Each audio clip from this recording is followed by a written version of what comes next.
Hello दीदी। Hello चुटकी। हाँ बोल। क्या कहा? माँ को आईसीयू में भर्ती कराया है? माँ जी मुझे घर जाना होगा। मेरी माँ को आईसीयू में भर्ती कराया है। अब परहेज तो करती नहीं है, कुछ करेगी नहीं तो बीमार तो पड़ेगी। मुझे देखो मैं कितना परहेज करती हूँ, कभी बीमार नहीं पड़ती। परहेज नहीं करती है, खा खा के तभी तो इतनी बड़ी भैंस हो गई। बोला बहू तुमने? नहीं माँ जी, मैं कह रही थी कि मुझे घर जाना है। हेलो छुटकी, माँ कैसी है? मुझे बहुत चिंता हो रही है। चिंता ना करो बहू, वो तो समदन तो अच्छी है ही, दिखने में जितनी सुंदर है, और अपनी हेल्थ का तो ध्यान रखेंगी ही। तुम चुप करो, ध्यान रखती होती तो आज आईसीयू में नहीं भर्ती होती। लोगों की तबीयत क्यों खराब हो जाती है? क्या कह रही है? वो मोटी भेज रही है कि नहीं मेरी लड़की को?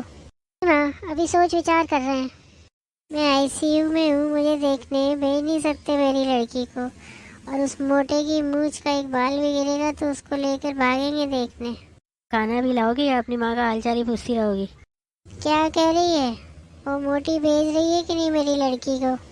मैं आईसीयू में हूँ, मुझे देखने भेज नहीं सकते मेरी लड़की को, और उस मोटे की मूंछ का एक बाल भी गिरेगा तो उसको लेकर भागेंगे देखने।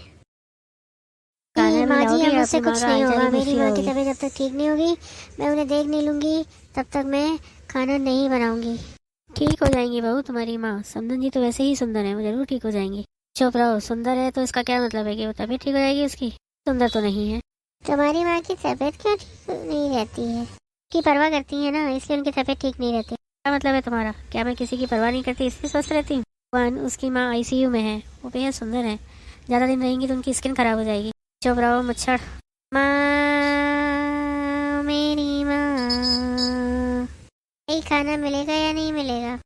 माँ सच ही कहती है, तुम भी अपने ममाज बॉय हो, तुमको परवाह नहीं है कि मेरी माँ आईसीयू में है तो मुझे वहाँ ले जाए? अपनी माँ के साथ बैठ के खाने का इंतजार कर रहे हो? मैं नहीं बनाती खाना।